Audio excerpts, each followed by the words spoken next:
Oh, hi there. Welcome to Shogi in the West, an English language podcast for active Shogi players and Shogi learners around the world.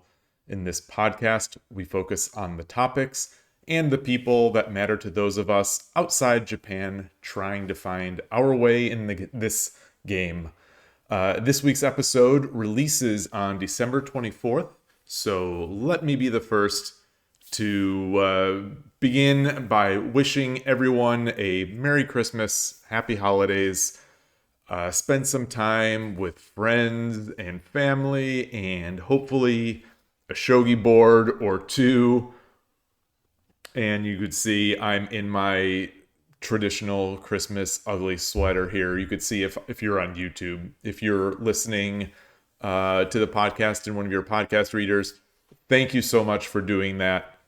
But I'm sorry, you will miss out on the Christmas ugly sweater with a cat on it, and it just keeps getting worse. The cat is on a box of pizza, and it makes no sense, and it's fluffy and it's uncomfortable, but it is a tradition, and I wear it.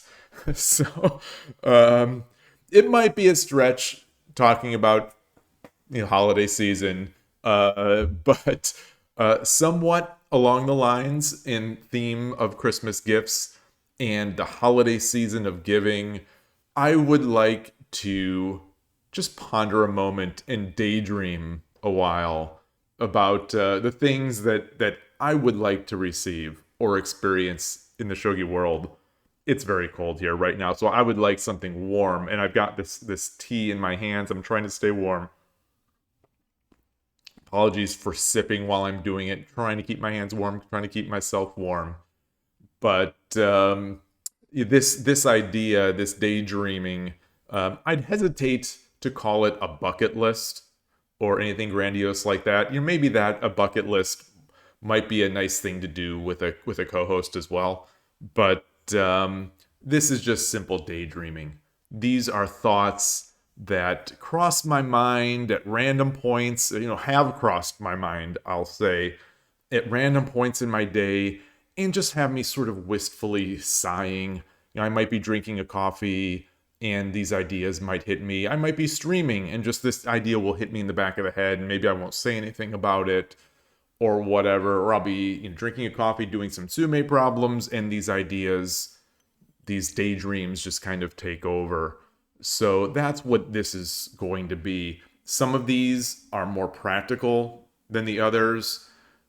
Some of these are more realistic, I guess, than others, more realistic chances of these happening. And I have to believe some of these almost certainly will happen at some point. Boy, I hope so. But I am going to grab my list and just explain these today. They're, as most of the lists that I've done so far on the podcast there's no particular order here. I am just going to shoot them out there, not going to place any sort of meaning on the order or anything like that. Maybe just hopefully some of these ideas will flow together. I don't know. I've had this idea for a bit now as a podcast topic, and I hope it works out. I hope people enjoy this. Hopefully I don't ramble too much, as I am liable to do, but here we go. The first on my list here, just to start, I'm going to mention the daydream that actually caused me to think about shogi daydreaming. This is one that has been repeated for me over time. And that is to visit the Utsunomiya Shogi Center.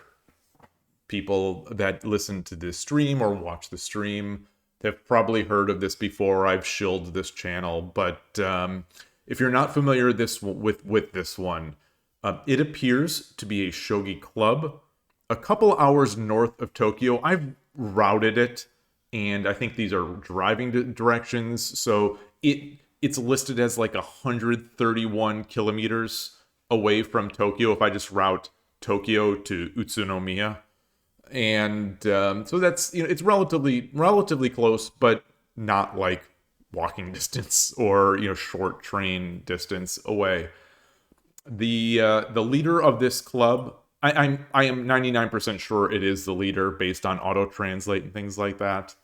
But the leader of this club runs a YouTube channel where he posts videos of games that are played at the club. He also posts videos that I think are intended to be more instructional. Like, he just plays the moves for both side of a handicap game or something like that.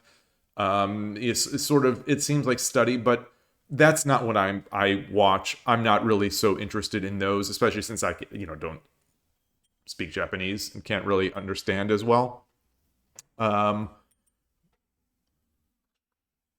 Excuse me, but I believe he's always a participant in these videos. I think in the games, I think he is a player, and in the teaching, I believe he is a player.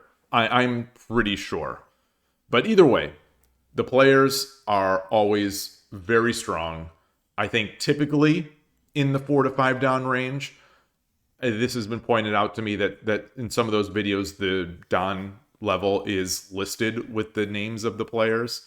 And it seems like it's usually 4 or 5. Now that I know that and I'm looking for it, I usually see, I think, between 3 and 5, but usually 4 and 5 Dan.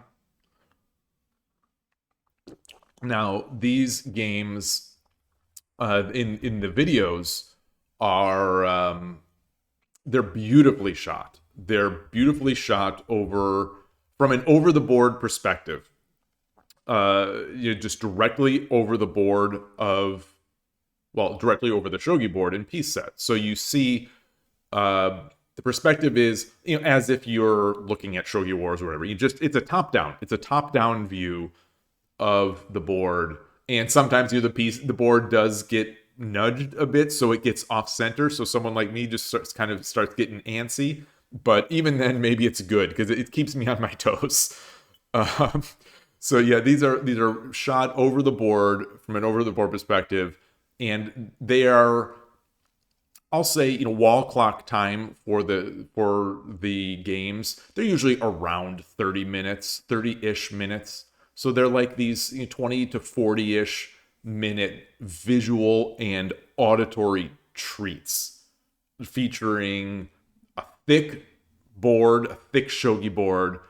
I typically Kaya, I think, you can't tell for sure, but it looks like a Kaya board, pretty pieces, and the legendary Citizen Meijin Sen DIT-40 clock, the blue clock, the blue clock with the white plungers, with the beeps or the count ups, and combining all that stuff, combining with a 0-minute 30-second Byoyomi time control, which just leads to intense battles punctuated by clock beeps and piece snaps or piece slides. You can sometimes hear the slide of it. One of the players, you get a sense of these players as you're watching these games. One of the players does the strong piece snap and then a push. Another one often will just sort of slide the pieces in play.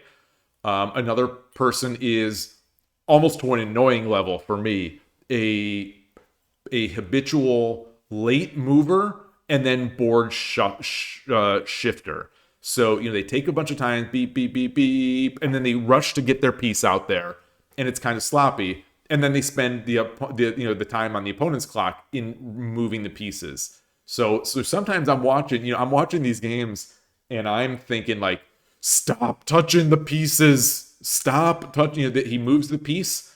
He moves the piece, and there are pieces. Boy, this could be a separate podcast. I think this could. I've veered off now into, not rant, but I veered off now into another topic that is very near and dear to my heart, which is the placement of the pieces. And one of these players does something that many people do, some people more than others, but like they place the piece and then they pat the piece like they're patting a dog on the head. It's like, you'll do fine. They place the piece and then they start tapping it. Like, oh, you'll do fine. You'll do just fine. Don't worry. Don't worry, don't worry your pretty little head over the rook on the other side of the board. You'll do fine. They're just tapping their piece. And like, I think at some point this is an affectation, because I think some people see others doing it, so they start doing it. And then it's one of those snowball type things. But anyway, I digress. I digress. I hope no one is too put off by the digression. I think most people seem to like the digressions, at least on the stream. I don't know about on the podcast, but I'm surprised. Well, on second thought, I'm not surprised that I fell into my own trap talking about these things and then going off onto a tangent. I'm not surprised, but it happens. Anyway, one of the you get to quote, like, I'll say air quote, know these players and have some sort of, even though you don't see their faces, you hear someone announcing the game. He'll say, you know, darned if I know what he's saying. But usually I think I can make out that he's saying something about like 30-second byoyomi. So they're playing with 30-second byoyomi. It's just 0 minute, 30-second byoyomi, which is a great time control. Just a flat out great time control. It keeps the action moving. You have enough time to think. These guys are so good that with 30 seconds, they're coming up with beautiful ideas, both defensively and offensively. So you get to sort of know their hands. You know their piece placement style. So I almost feel like I know these guys. And so, as a result of everything I've just said, I honestly treasure these videos. This is one of the channels, one of the unsung heroes, as far as I'm concerned, of the Shogi content world, because he doesn't get many likes, he doesn't get many views, he doesn't get many subscribes, but I think these are gems. Every game that he releases, I feel like, is a gem, and I love it. I love it. So I honestly, like, I reserve these games. I reserve these videos. When I see new videos come out, he releases them every so often. I reserve them for moments when I know that I'm relaxed and I have uninterrupted time, hopefully with a coffee or a tea, and I could just simply bask in them, just simply enjoy them. Without exaggeration, I love these videos, and I get excited just thinking about these videos. So while I'm watching these videos sometimes, or while I'm just in general daydreaming, I can imagine myself visiting these guys in Utsunomiya and watching over the shoulder. So instead of watching, over the camera, I'm watching over their shoulder. Then after their game finishes, I'm giving my best in a game against them, and maybe on camera as well. So I think our games over there that I would play would be a really fun, just sort of cross-channel promotion as well. We're both struggling, we're both very small Shogi content creators, one in Japan, one in Northern California. And, any promotion could help. But I think it'd be really fun to see, these guys beat me up.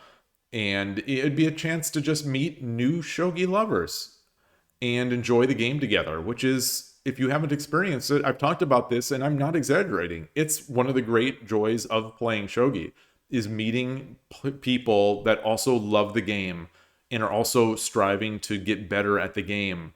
And then just spending time enjoying the game together, playing a good game. And then, after going over it.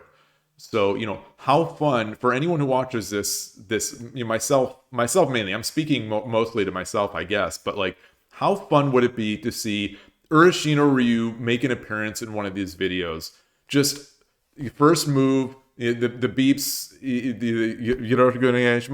and Silver 6-8 just gets pushed to the board, snap, and then you see a very sloppy, slow attempt to put Silver 6-8 to snap, to do the double snap of tick tick onto from one piece onto the other. And how fun would that be? I would love to see it. I would be just so over the moon, happy about it. Especially if I am able to channel all my strength and not make a fool of myself, which is my goal in any game against a strong player.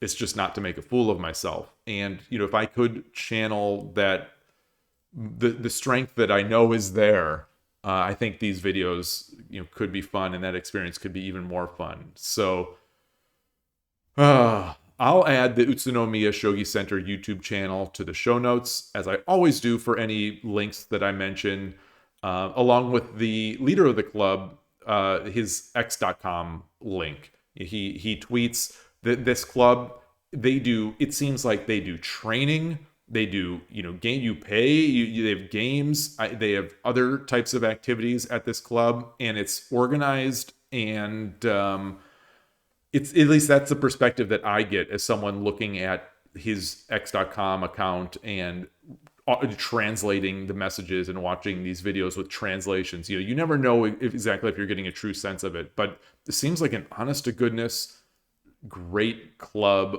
that is doing a lot of things, and I daydream a lot about going there. So while in Japan, another place that I have had on my list for a long time is Kobin Cafe, or Shogi Cafe Kobin. I'm not sure, how it officially is listed.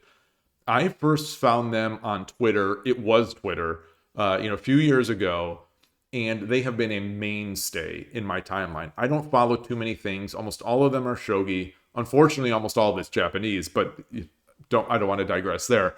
But these folks have been a mainstay in my Twitter x.com timeline.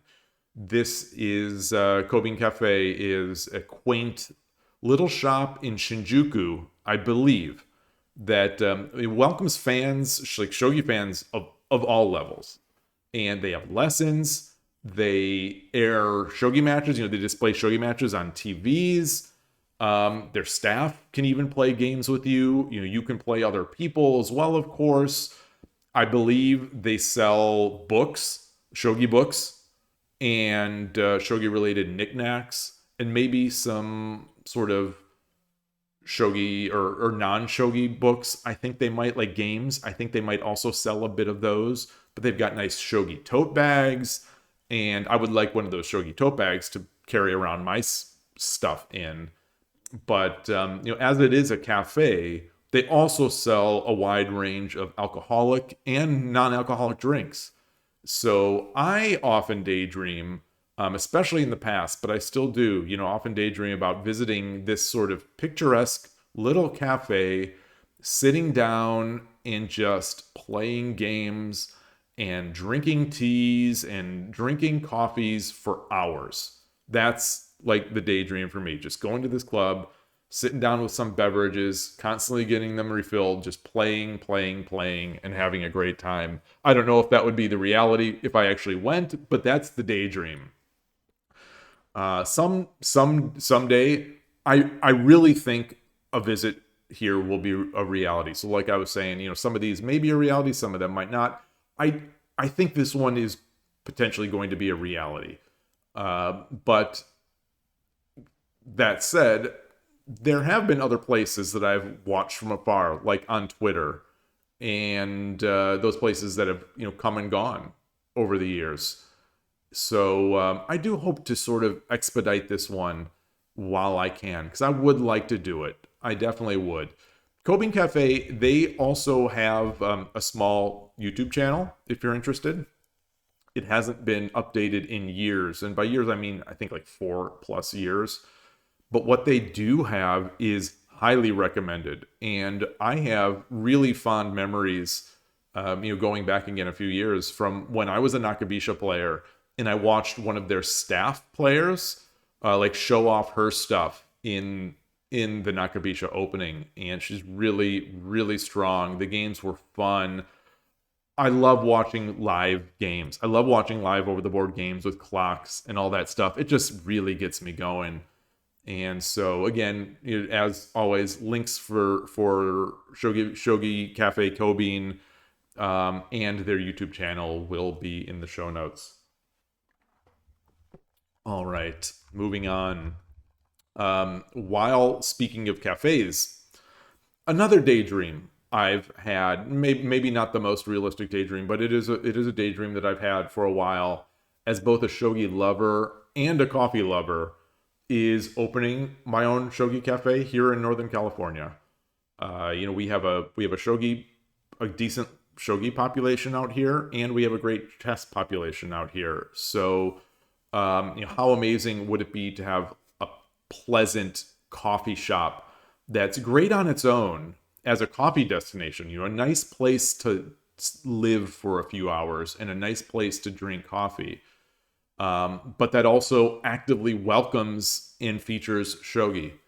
Realistically, I do think this would probably, I would probably approach this more as a shogi and chess cafe. Maybe that would be the name, shogi and chess cafe or something. Yeah, I don't know, but shogi could be the overriding theme, and the hope would be that we could lure a few chess players into our game, but subtly showing our enthusiasm for shogi and also sort of blinding them with beautiful equipment, blinding them and any onlookers on with this beautiful equipment that we have in shogi. Either the modest but outstanding plastic and vinyl boards, which I think are stunning and fun to play with, or the higher end, kaya boards and tsuge pieces, one character or two. It doesn't matter as long as they're beautiful and they're snapping. Speaking of equipment, part of this daydream that I've had with this cafe is that we could also serve as a local distributor for Aoyama Goban-ten or Kuroki Goichi-ten shogi equipment shops. They're online shops, and I think they're both they have physical presence as well. We could use their boards and clocks and pieces while also making them available for purchase. There's nowhere to really buy shogi equipment in the United States that I'm aware of. Unless you're talking about some random Japanese shop that might have like a tiny magnetic set. If managed well, if this cafe would be managed well, I think it would be a great opportunity for shogi lovers to test out equipment, almost like as a destination, but to test out equipment that they've only been able to see online, and then purchase from a reputable place without having to deal with the hassle and expense of shipping across the world. I think that would be huge. How many people are there out there that would be willing to spend hundreds of dollars or more on a nice shogi set, sight unseen, especially with a non-existent return process? Talking about now, if you're looking to buy a set, it's almost sight unseen. Some of the sites do a better job than others, and some do a very good job of showing you exactly what you'll be buying in photos. But there's a big difference, no matter how good the photos are, there's a big difference in seeing a photo and touching a board or seeing it in light, in your light, in your eyes. There's a big difference. And when you consider that effectively buying from Japan, it's a non-existent return. You won't be able to return. I think effectively you won't be able to return. If you do, you're going to have to spend a lot of money to ship it back, if they even will accept the return. And then you're going to have to deal with talking to non-native speakers. It's a tough process. It's a tough process through nobody's fault. And so, how many people would be buying shogi equipment if there wasn't that process? If that wasn't the case, if they could see things and know what they're getting beforehand. I really think that this could be something special. I think is just to obviously tempered with some form of realism, but I think it could be something really special. The cafe would have to live or be able to live on its own merits as a coffee shop first and foremost, just full stop. But having a third place for shogi and chess players seems like a winning idea to me. And even if shogi doesn't catch on, I think people would like it for the chess reasons. I think maybe not. I don't know, but I think Northern California Bay Area here would be a place for it. I think if anywhere it would work in the U.S., I think it could work here.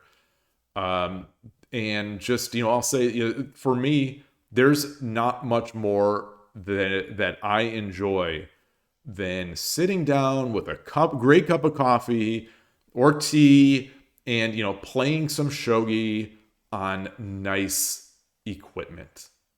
It's maybe I'm just a complete equipment dork, complete equipment nerd, but for me, there's not much better than that. I love it. And yeah, so that's one of the daydreams. I've had that daydream for a while. And sticking with that equipment theme, I often daydream about doing shogi equipment tours in Japan. This is probably nothing unique to me. I know people who have done this, and I'm sure most people think about this. But I daydream about it. Visiting the places again whose websites I spent so much time on. Aoyama Goban Ten, Kuroki Goishi Ten. Those would be the highlights for me. Some people love to have the idea to go to Tendo. I would like to do that as well, though I've heard it's sometimes hard to find shops there too, as easily.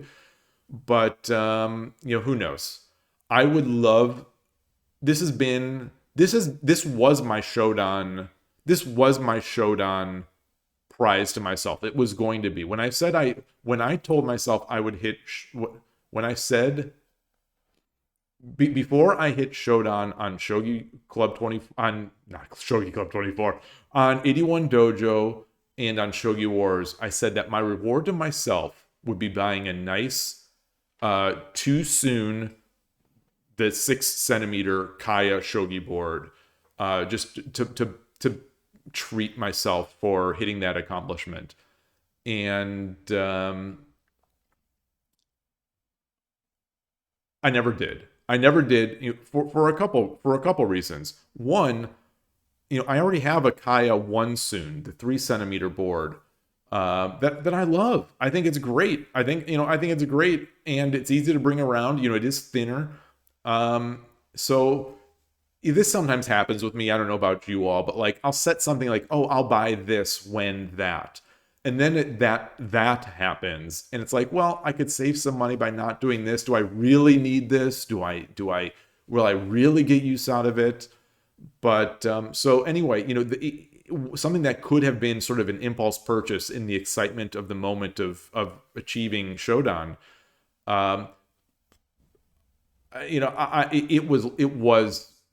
it was put off because the prices, they're just a bit more than I'd like to risk for something I might not absolutely love. And the shipping can be a bit extreme. The speaking of that little bit of regret.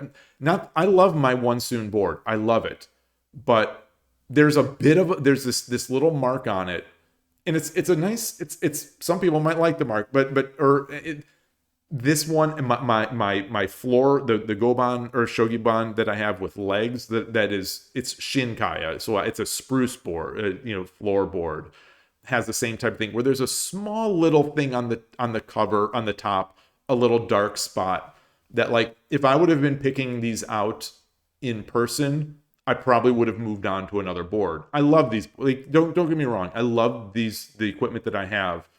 And these things, these types of things add character. But if I spent more money on something and then it comes out and I see there's this mark, it's like this mark that exists that would have disqualified it from me buying it, all things being equal. Like, I think that's a bit of a disappointment. So it's a bit of a risk. And then you think about the price of shipping being somewhat extreme. And it's tougher. So if I could visit these shops and spend some time picking out just the right thing, it could be special both as a memory and of meeting these people who I've exchanged emails with and been a customer of in the past.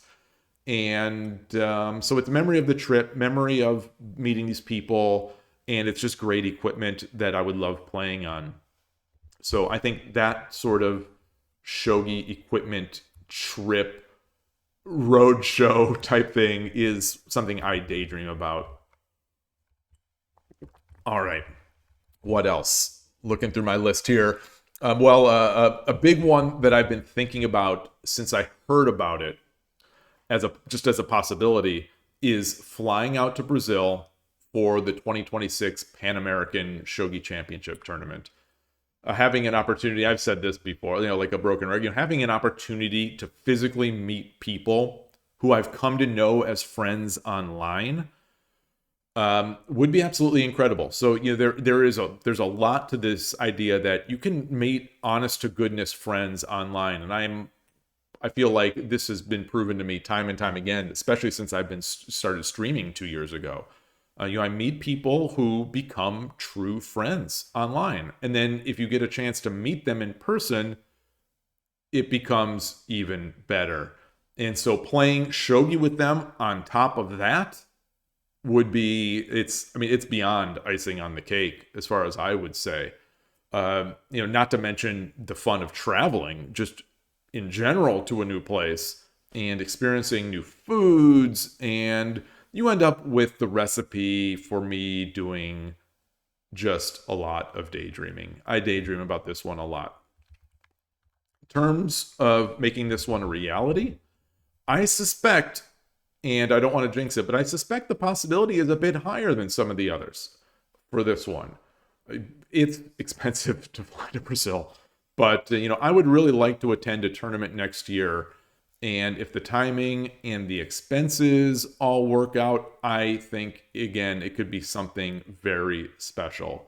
Details are still a bit murky for the event. Maybe they're up in the air. I'm not sure. They just haven't been solidified. But as soon as these are solidified, or they start solidifying the details for the event, and we have some places and dates, I'll share them on the stream and elsewhere. And maybe some of us can plan to meet and make it an even better event. Obviously, one of my shogi heroes, Koshiro Hama, will be there. He lives in Brazil, and he's the star of the shogi of the Brazilian shogi scene, and a leader there. And I would love to meet in person.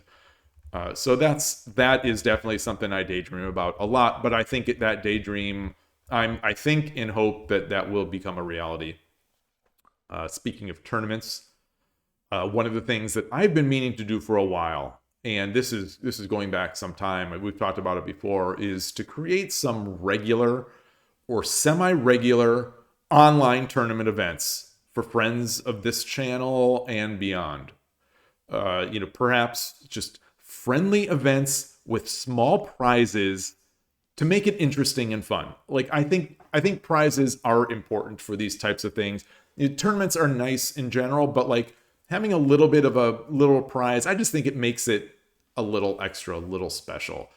I'm thinking like $25 or $50 gift certificates, or like Amazon certificates or something, or shogi books. When Shogi Harbor, when Carolina Sensei releases her book, I plan on buying up some copies and giving them as prizes, either in an event or like channel giveaways, things like that.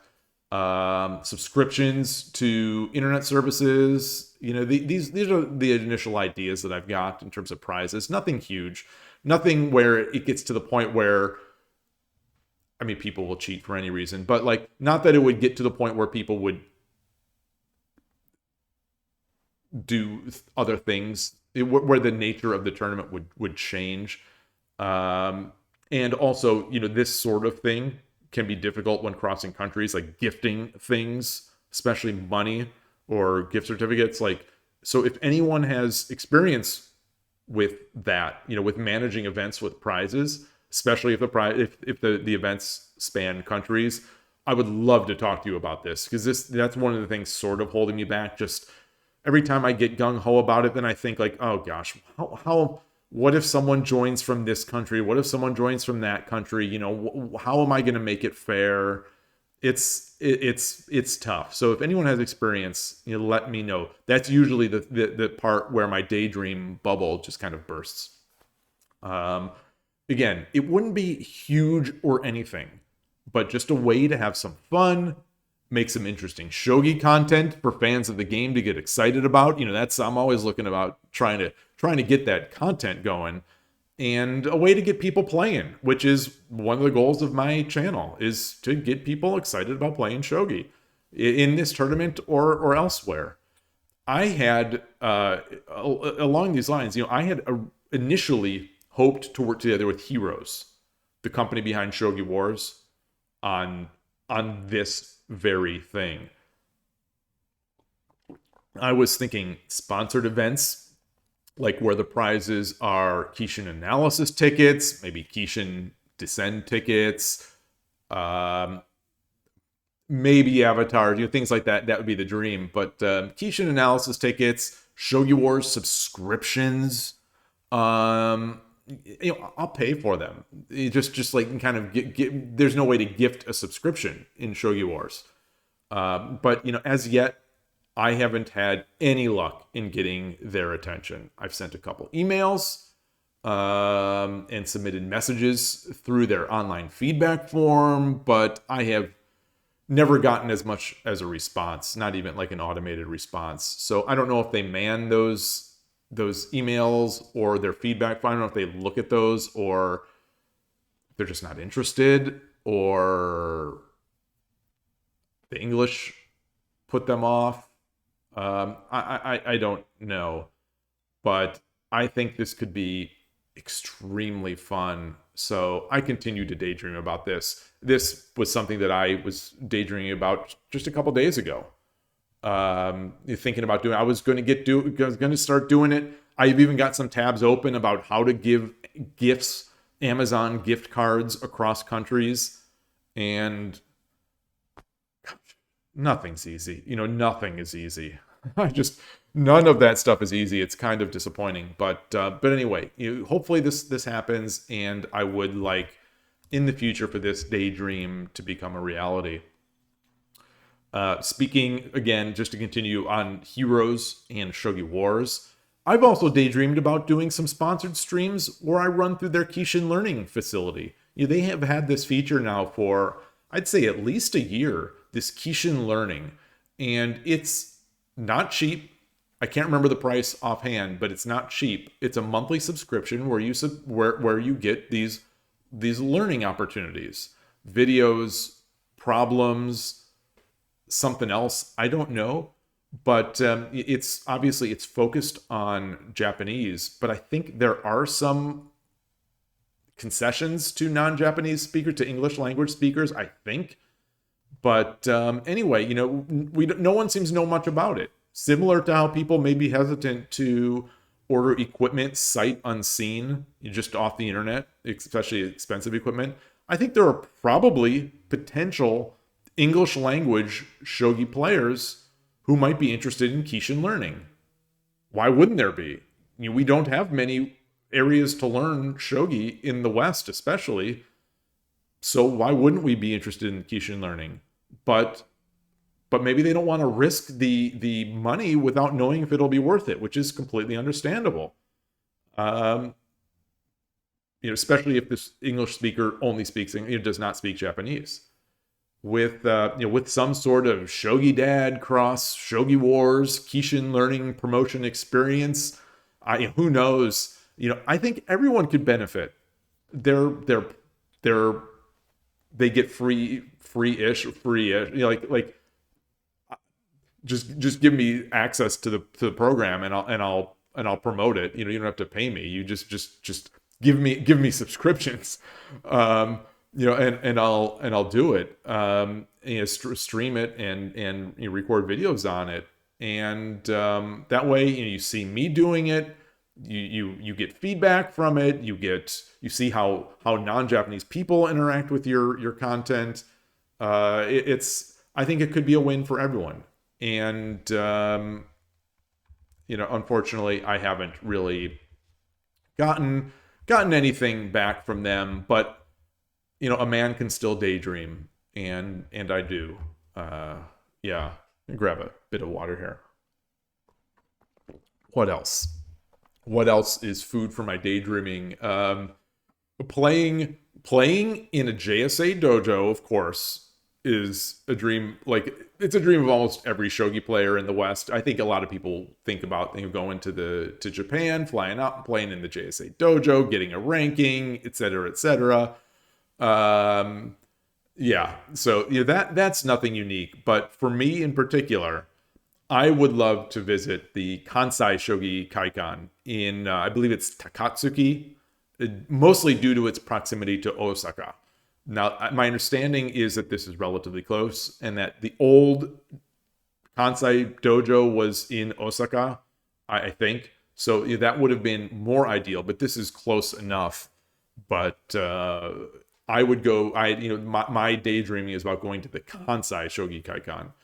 As I've mentioned on stream and probably a bazillion times, and probably in a previous podcast, I think I did in a previous podcast mention this. One of the original 3 members of the East Bay Shogi Club, besides myself and the club leader, was an 8-year-old kid from Osaka. And I would love to meet up with him and his family and play him in person again. Now that he's an 11-year-old and extremely strong. So regardless of whether or not he's extremely strong, I would like to play, and just because I like to play shogi and I'd like to see him, how he's doing.